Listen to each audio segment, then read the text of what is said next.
What if the fate of the Eastern Front, the largest battlefield in human history, hinged not on armies, not on weapons, but on the mind of one man? What if a single strategic stroke, drawn across frozen steppes and smoking ruins, snapped the spine of Hitler's advance and turned the tide of World War II forever? Winter 1942. Stalingrad is a shattered maze of fire, rubble, and steel. German troops push yard by yard toward the Volga. Soviet defenders cling to broken factories, burnt stairwells, and collapsed grain elevators. Above them, the sky is a constant haze of ash. Below, the ground never stops trembling. Both dictators demand victory. One insists the city must be taken at any cost. The other orders it held with every drop of strength the nation has left. And then, quietly, without spectacle, a commander arrives. Calm eyes, iron discipline, a mind built for war. His name, Georgy Konstantinovich Zhukov. He doesn't come to save Stalingrad, he comes to trap an entire German army inside it. Welcome back, my friends. I'm Knightley. Tonight we open the pages of one of history's most dramatic reversals, where intellect, timing, and nerve reshaped the war. June 22nd, 1941. At dawn, without warning, 3 million German troops surge across a 2,900-kilometer front. Operation Barbarossa begins, a campaign Hitler believes will knock the Soviet Union out of the war in mere months. Panzer spearheads break through the frontier lines with astonishing speed. Soviet divisions crumble, retreat, or vanish entirely. By July, Minsk falls. By September, Smolensk. The Wehrmacht advances with momentum unmatched in modern warfare. In the skies, the Luftwaffe sweeps aside Soviet aircraft. On the ground, panzer groups carve deep corridors, isolating entire Soviet armies. To the world, it appears the Red Army is collapsing. German planners already prepare maps for post-Soviet administration. The Kremlin braces for disaster. But the Soviet Union is vast, and its manpower immense.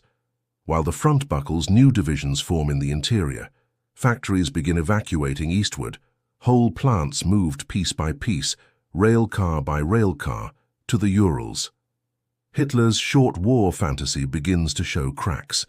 Still, by late 1941, only one target truly matters, Moscow, and the Germans reach its very gates. October 1941. The German army stands 20 kilometers from Moscow. The capital is in range of artillery. Government offices burn documents. Foreign embassies evacuate. Stalin remains in the city, deliberately, to keep the nation from fracturing. Then the season changes. Rasputitsa mud freezes into hard winter ice. Temperatures plunge below 30 degrees Celsius. German troops lack winter clothing. Engines fail. Lubricants freeze. Meanwhile, the Red Army introduces fresh Siberian divisions trained for Arctic combat. Zhukov commands the defense, and then the counterblow. On December 5th, Soviet armies launch a massive counter-offensive, pushing the exhausted Germans back 100–250 kilometers. The myth of German invincibility breaks. For Hitler, the setback is intolerable. Furious, he fires his senior commanders and assumes personal control of the army. His emotional decisions begin shaping the war, often disastrously. But as winter ends, the German high command refocuses. Moscow may have resisted, but the south, rich in resources, remains vulnerable. Hitler sees a new opportunity, the Caucasus oil fields. Securing them, he believes, will strangle the Soviet war machine. Thus begins a new drive toward a name soon known worldwide, Stalingrad. In June 1942, the German army reorganizes for a renewed offensive, this time not toward the Soviet capital, but toward the industrial south. The plan, Operation Blue, or Case Blue. Its objectives are enormous: capture the vital oil fields of Baku and cut the Soviet Union off from the Volga, the artery carrying fuel and supplies from the Caspian Sea to the front. Stalingrad, a city with strategic factories and symbolic weight, lies directly on that river. To Hitler, taking it means cutting Soviet logistics in half and humiliating Stalin by seizing the city bearing his name.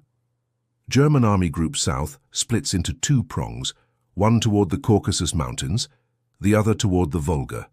This division stretches fuel lines, weakens reserves, and leaves flanks dangerously thin. But the Wehrmacht still pushes hard. By August, German panzers reach the outskirts of Stalingrad. The Luftwaffe begins massive bombardments, creating rubble, which ironically becomes ideal defensive terrain for the Soviets. The battle morphs from maneuver warfare into brutal urban holding actions. Both dictators now focus on one objective: control of the Volga. September 1942. The German Sixth Army under Friedrich Paulus fights block by block through the city. Factories become fortresses, stairwells become killing grounds. The Volga ferries bring a constant trickle of Soviet reinforcements, often crossing under fire. The 62nd Army, commanded by General Vasily Zhukov, clings to a sliver of land along the riverbank. His order is simple: we will hold the city or die here. But holding means far more than resistance. It means buying time. Because far from the burning streets, something larger is forming. The German High Command believes the Soviets are exhausted. They assume the last reserves are fighting inside the ruined factories. They are disastrously wrong. As German units pour deeper into the city, exhausted, stretched, and low on reserves, the Red Army builds something hidden across the steppe, a counterstroke of unprecedented scale. The world sees only the struggle inside Stalingrad. But Stalin's high command, Stavka, is preparing for a strategic reversal that will shock both sides. Its architect, Georgy Zhukov. Its goal, not to defend Stalingrad, but to surround Stalingrad. By October 1942, the situation tightens like a vice. If Paulus takes the city, the Volga supply route shatters. German forces can pivot south to secure the oil fields. The Soviet Union may lose its fuel lifeline. A collapse becomes conceivable. If Stalin loses Stalingrad, the political impact could be catastrophic. The Red Army might falter. Allied leaders, Roosevelt and Churchill, might question the USSR's ability to continue the fight. A separate peace, while unlikely, is not impossible in desperate circumstances. On the other hand, if the Germans are stopped here, if their offensive is broken, the momentum shifts in the opposite direction. A shattered Sixth Army would cripple Army Group South. Romania, Italy, and Hungary, the Axis allies holding the flanks, would lose confidence and manpower. The Wehrmacht would be forced into strategic retreat for the rest of the war. Thus Stalingrad becomes more than a city. It becomes a fulcrum. Whoever controls it controls the future direction of the Eastern Front. Zhukov understands this perfectly. His plan reflects that understanding, not defense, but decisive transformation of the entire campaign. October 1942. The Volga is a highway of smoke and shattered boats. As German troops fight through the ruins of Stalingrad, a new figure arrives at Stavka headquarters, Marshal Georgy Konstantinovich Zhukov. He studies the situation in silence, maps littered with symbols of German pressure inside the city. Most Soviet commanders focus on reinforcing the 62nd Army to keep the Volga line intact. Zhukov sees something else entirely: overextension.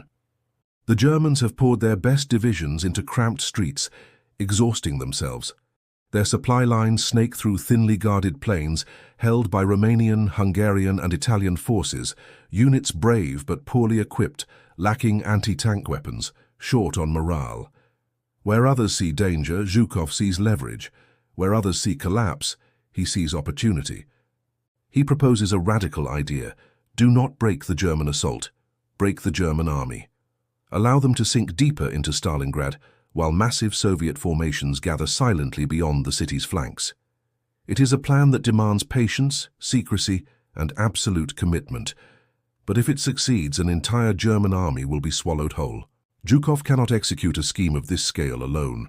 He turns to General Alexander Vasilevsky, a brilliant planner known for calm precision. Together, they refine a concept that Stalin initially views with skepticism: a double envelopment on a scale unseen since antiquity. The idea resembles Hannibal's victory at Cannae: strike the flanks, bypass the center, and close the ring behind the enemy. But here the battlefield spans hundreds of kilometers over frozen steppe against motorized divisions. Stalin demands guarantees. Zhukov offers none, only probabilities, timing, and hard realism. His confidence persuades the Soviet leader, who authorizes full preparation under a strict condition: absolute secrecy. From this moment, two parallel wars begin. Inside the city, a desperate struggle for every ruined floor. Outside the city, vast formations quietly repositioning in the night. Stalingrad becomes bait. The true blow will fall far beyond its ruins. Across the steppe north and south of Stalingrad, entire Soviet fronts, Don, Stalingrad and southwest, begin coordinated movement. Not a single shift occurs in daylight without camouflage. Troops march at night, columns disperse at dawn, and dummy equipment fills old positions to deceive German reconnaissance. By mid-November, the Soviets have created an illusion of weakness near the city, while concentrating overwhelming strength on the flanks. Three major axes of attack form. North, Rokossovsky's Don front, with infantry divisions and tank armies poised for breakthrough.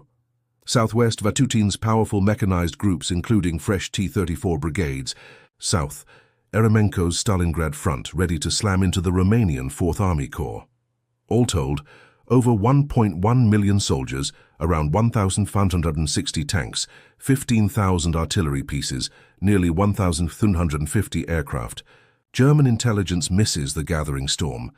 They believe the Soviets are exhausted, with only a few divisions left to commit. The Luftwaffe focuses on the city, ignoring the distant rumble of forces massing far beyond its ruins. What is coming is not reinforcement, it is destruction. If there is a fulcrum on which Zhukov's plan balances, it is this: the Axis flanks. South of Stalingrad, Romanian divisions hold long stretches of open terrain. Their bravery is unquestioned, but their equipment is obsolete. Many rely on 37mm anti-tank guns, incapable of penetrating a T-34's frontal armor. Ammunition shortages are common, winter gear is insufficient. To the north, Romanian Third Army anchors a massive line with limited mobile reserves. Further west, Italian and Hungarian divisions struggle with morale and severe supply issues. German staff officers warn Paulus and Hitler repeatedly, "Our flanks are thin." But Hitler dismisses the concerns, confident that Soviet forces are broken and only capable of local counterattacks. This miscalculation gives Zhukov exactly what he needs: a brittle outer shell around a hardened urban core. When the blow falls, it will not land on elite German panzer units, but on armies already weakened by weather, shortages, and stretched front lines. The trap is not yet sprung, but the jaws are in place. To execute Operation Uranus, Zhukov relies on a combination of industrial power, battlefield adaptation, and simple, rugged design. The T-34-76, the backbone of Soviet armored strength, carries sloped armor, wide tracks, and a potent 76mm gun. Against Romanian and Italian anti-tank lines, it will perform devastatingly. Katyusha rocket launchers, mounted on trucks, bring massed firepower capable of stunning entire defensive sectors before infantry and armor advance. Artillery formations include thousands of 76mm, 120mm and 152mm guns, capable of flattening defensive trenches and creating breakthrough corridors. Infantry divisions carry PPSH-41 submachine guns, ideally suited for rapid assaults and close-quarters fighting. Air support comes from Il-2 armored attack planes designed to shred motorized columns and supply lines. This blend of firepower, mobility, and numerical mass gives Zhukov a strategic advantage. But equipment alone doesn't guarantee success. Timing will decide everything. The ground must be frozen hard enough for tanks to move freely, and the Germans must remain fully committed inside the city. Early November brings rain. Not ideal for a massive armored offensive. Mud swallows vehicles. Roads dissolve. Units sink axle-deep during night movements. Zhukov delays the attack. His commanders agree. Forcing movement through mud risks exposing the operation prematurely. Patience becomes the final weapon. On November 17th, the temperature drops sharply. By nightfall on November 18th, the steppe is a frozen plain. The ground becomes iron, perfect for tank maneuver. Visibility remains low, masking troop concentrations. German patrols report nothing unusual. Inside Stalingrad, Paulus believes the Soviets are too weak to mount anything large. His divisions continue pushing toward the riverbank, unaware that their situation is seconds from collapse. Zhukov reviews final reports, notes positions, and signs the order. Operation Uranus begins at 07:20 on November 19, 1942. The storm has finally arrived. At 07:20 on 19th November 1942, a silence hangs over the frost-covered fields northwest of Stalingrad. Romanian soldiers stand guard in thin coats, rifles slung across numb shoulders, unaware of the force gathering beyond the morning fog. Then, without warning, the earth convulses. Over 3,500 Soviet artillery pieces open fire simultaneously. The barrage rolls like a physical wave across the steppe. Observation posts vanish in smoke. Trenches collapse inward. Communications break instantly. It is the largest Soviet bombardment since the start of the war. It lasts more than 80 minutes. When the guns stop, the silence is even more terrifying. Then the ground begins to shake again, this time from engines. Columns of T-34s, their hulls steaming in the cold, surge forward. Infantry ride on the hulls, clutching PPSH-41s. Behind them, Katyushas unleash a second storm of fire. Within the first hour, Romanian Third Army, anchoring the northern flank, begins to crack. By noon, cracks become fractures. Operation Uranus has begun, and nothing on the German side is ready for what follows. The northern thrust is led by Don Front, commanded by Konstantin Rokossovsky. His plan is precise: overwhelm the Romanian line at its weakest points, then unleash mobile units through the breakthrough. The Soviets attack across a 40-kilometer front. Infantry divisions advance in waves, clearing trenches and bunkers with coordinated fire. Immediately behind them, tanks roll in tight formations, protected by artillery bouncing shell fire ahead of the vanguard. Romanian anti-tank crews fire desperately, but their 37mm guns can barely scratch the sloped armor of the Soviet tanks. Some gunners abandon their weapons, others fight until overrun. Command posts lose contact with entire regiments. By midday, Rokossovsky's forces advance 20-25 kilometers. The German High Command receives fragmentary reports of local Soviet attacks, but Paulus assumes the pressure inside Stalingrad is the main effort.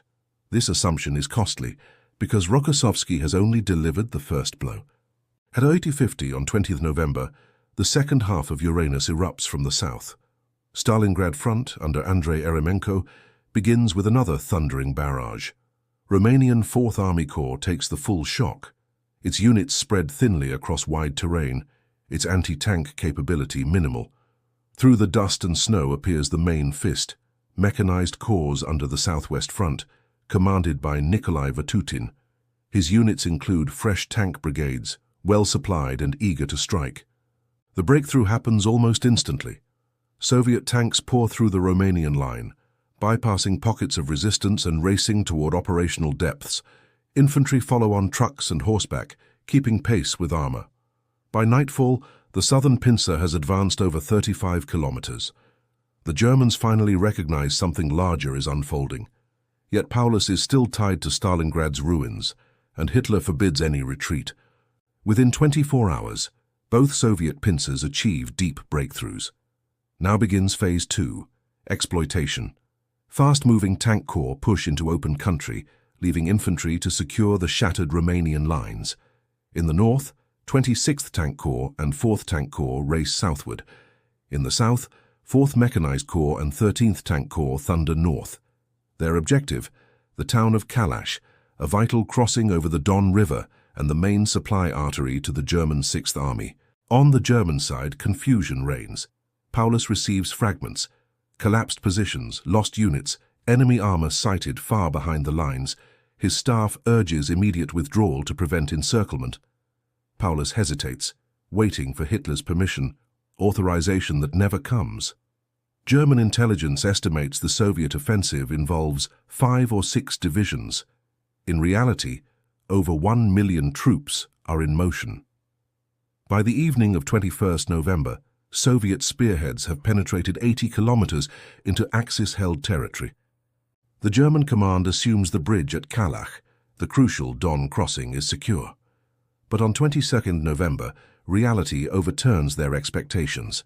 Elements of the Soviet 26th Tank Corps, led by swift reconnaissance units, reach Kalach earlier than anticipated. Under cover of darkness and snow, they approach the bridge disguised as retreating German or Romanian vehicles. Guards wave them through.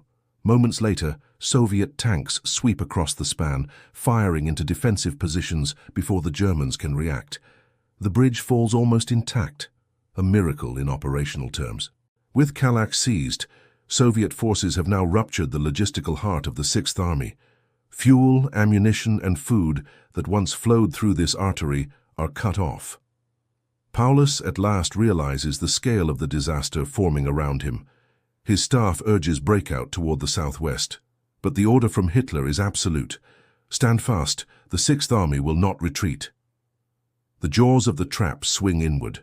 On 23 November 1942, at a small settlement called Sovetski, the northern and southern Soviet spearheads meet. Soldiers from Rokossovsky's and Vatutin's forces greet each other with stunned excitement. In just 4 days, the Red Army has executed one of the largest encirclements in military history. Inside the shrinking ring now lie over 290,000 Axis troops, around 100 tanks, nearly 1,800 artillery pieces, thousands of vehicles, pack animals, and supply trains, all trapped in a pocket roughly 40 kilometers by 20 kilometers. Paulus radios Hitler with a simple message: "We are surrounded." Hitler's reply is immediate and uncompromising.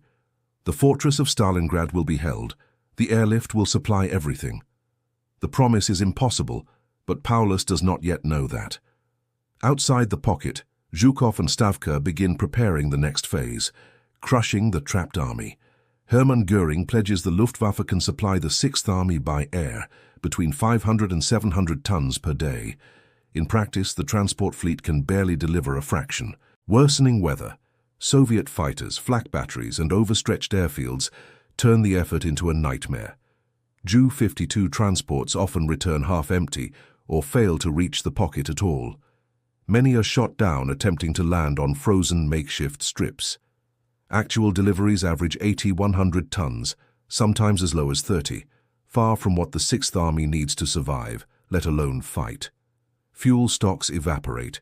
Vehicles stand immobile in the snow. Horses become load-bearers, then food. Soldiers ration ounces of bread. Inside the city ruins, Paulus still clings to Hitler's assurance that relief is coming. Outside the pocket, Zhukov prepares to ensure no relief force can reach the trapped army. In early December, Field Marshal Erich von Manstein forms a relief group south of Stalingrad, Army Group Don. His plan, Operation Winter Storm, aims to punch through Soviet lines and open a corridor for Paulus to break out. The strike begins on 12 December 1942. Manstein's forces, especially LVI Panzer Corps, achieve early success. They advance roughly 50 kilometers in 4 days, threatening to unhinge Soviet positions. Paulus becomes hopeful. His staff urges him to prepare for breakout. Soviet intelligence detects the buildup and warns Zhukov that a relief attempt is in motion. And yet, Hitler forbids Paulus from abandoning the city. He commands, "Stalingrad must be held, no retreat." Manstein presses on but soon faces growing Soviet resistance. The newly arrived Second Guards Army blocks his advance. Weather worsens, supplies diminish, and his spearheads stall 48 kilometers short of the pocket. Winter Storm dies in the snow. With Winter Storm halted, the fate of the Sixth Army is sealed. Through late December, the Soviets launch Operation Little Saturn, smashing Italian and Hungarian armies along the Don River. Axis lines crumble. German command must withdraw forces to prevent a wider collapse. Now isolated beyond hope, the Stalingrad pocket shrinks daily. Soviet artillery tightens its grip, hammering positions from all sides. Communications break down. Fuel stocks reach zero. Medical supplies vanish. By January, the pocket is starved, frozen, and immobile. Paulus radios Berlin repeatedly, but the answers remain unchanged. No breakout, no surrender. From outside, Zhukov and Rokossovsky prepare the final blow to eliminate the encircled force. On 10 January 1943, the Red Army launches Operation Ring, the systematic reduction of the Stalingrad pocket. Over 7,000 artillery pieces open fire, shaking the frozen ground. Infantry divisions move in tight formation behind rolling barrages. Soviet troops advance relentlessly, slicing off sectors of the pocket one by one. The defenders, exhausted, starving, and freezing, fall back into narrower zones. Gumrak Airfield, the last functional runway, falls on January 22nd, ending all air resupply. Soviet armor pushes inward, severing the pocket into northern and southern halves by January 26th. Paulus commands from a basement beneath the ruined Univermag store. His staff now reports barely any ammunition, food, or medicines. He requests permission to surrender. Hitler refuses again, but events have outgrown orders. On 31st January 1943, Soviet troops enter Paulus's command post. The field marshal is captured without resistance. 2 days later, the northern pocket capitulates. The battle is over, the trap has closed. If one moment defines Stalingrad, not the surrender, not the final assault, it is 23 November 1942, the day Soviet spearheads linked up at Sovetski and closed the ring. Before that moment, the German Sixth Army believed it was still an attacking force fighting its way to victory along the Volga. After that moment, it was a trapped force struggling simply to survive. Zhukov's maneuver transformed the German position from offensive to desperate defense in a single stroke. An army that had pushed deep into enemy lines now found itself sealed inside enemy territory, with no mobility, no strategic options, and no control over its fate. The German High Command was stunned. Hitler refused to accept what had happened. Paulus was frozen between loyalty, fear, and reality. At the same time, Soviet leadership understood the gravity instantly. The tide of the entire Eastern Front had turned. The encirclement, swift, silent, and devastating, was the true breaking point. Everything that followed was merely consequence. Zhukov's success rested not on luck, but on structural advantages created through meticulous planning. The Red Army executed an unprecedented deception effort.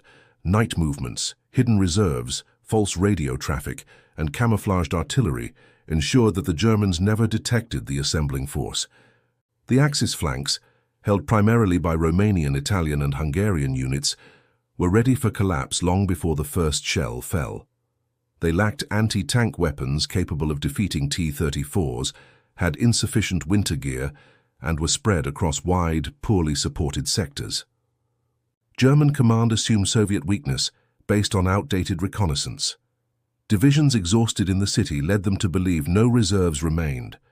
Paulus believed he was striking the final blow. This mismatch between perception and reality became fatal, and Zhukov exploited it with precision. The sudden arrival of hundreds of Soviet tanks across frozen steppe shocked the German command system. There was no time for regrouping, no corridor for retreat, no immediate reserves to plug the breach. It was warfare on a scale and speed the Germans had not anticipated. Even a perfect encirclement can be broken if the trapped army is allowed to move.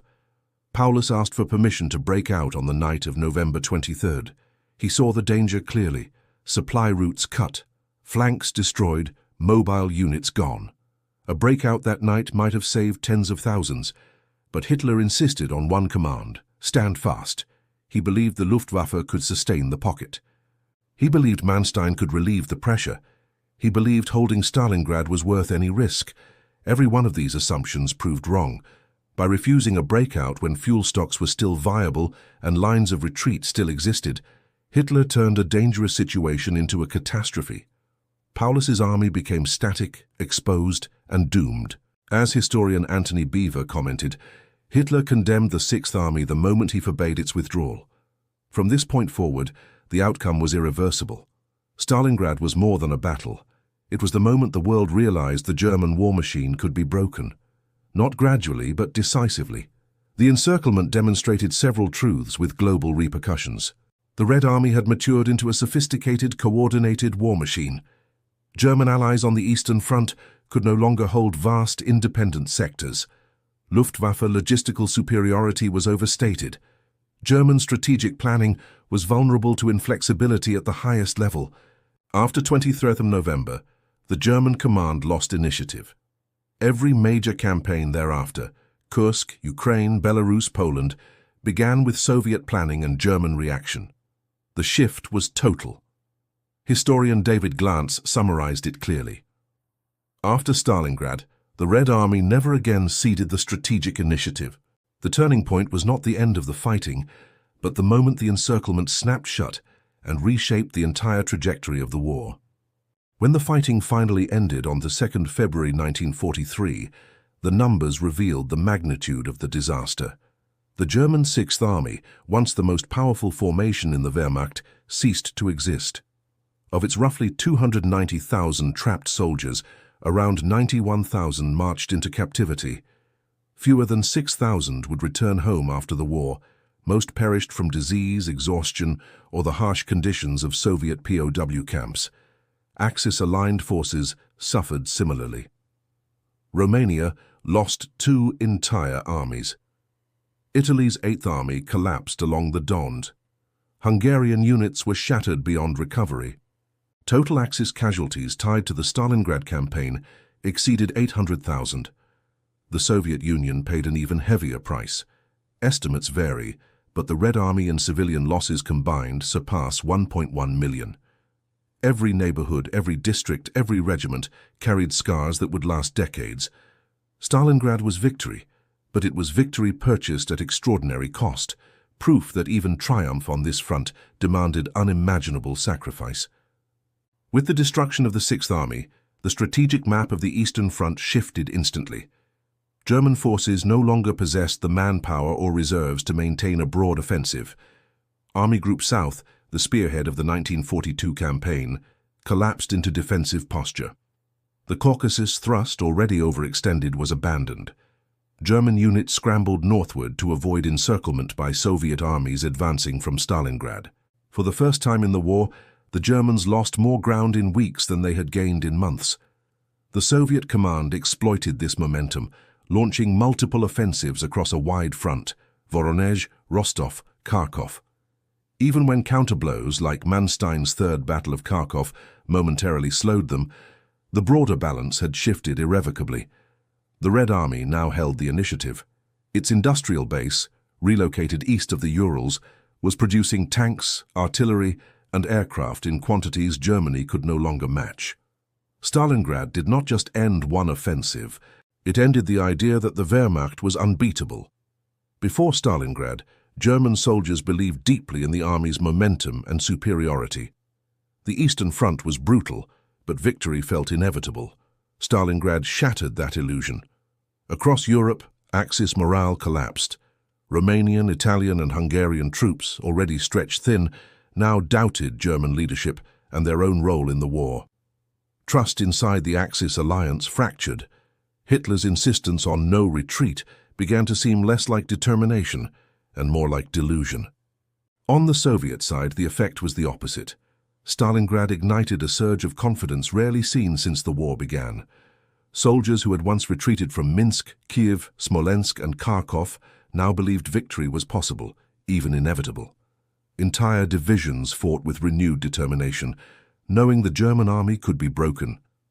For civilians, the victory became a powerful symbol of endurance. Factories produced more. Recruits volunteered in greater numbers. Stalingrad turned grief into drive, loss into momentum. The psychological shift was as important as the territorial one. News of the victory at Stalingrad reverberated far beyond the Volga. Allied leaders in London and Washington recognized it as a decisive turning point. Churchill called it a masterpiece of military art. Roosevelt praised the Soviet people for their endurance. The victory strengthened cooperation among the Allies. Western leaders, once uncertain about the Soviet Union's ability to stay in the fight, now saw it as indispensable to defeating Germany. Plans for future joint operations, including the invasion of France, took on new urgency. In Germany, public reaction was controlled tightly by propaganda, but the truth spread quickly. An entire field army had been lost. It was the first major acknowledgement among civilians that the war might not end in German victory. Stalingrad shifted the emotional weight of the war, from unstoppable German advance to determined Allied resistance. Internationally, it marked the moment when nations understood the Eastern Front would determine the fate of Europe. Stalingrad became a symbol etched into the memory of the world. For the Soviet Union, it represented courage, sacrifice, and national survival. For Germany, it became a warning about the danger of overreach and inflexibility. Zhukov's leadership was celebrated, but even he viewed the victory with solemn clarity. The cost had been immense. Entire districts were destroyed, families erased, divisions reduced to handfuls of survivors. Yet, the victory's meaning was undeniable. Stalingrad ensured the Soviet Union would remain in the war.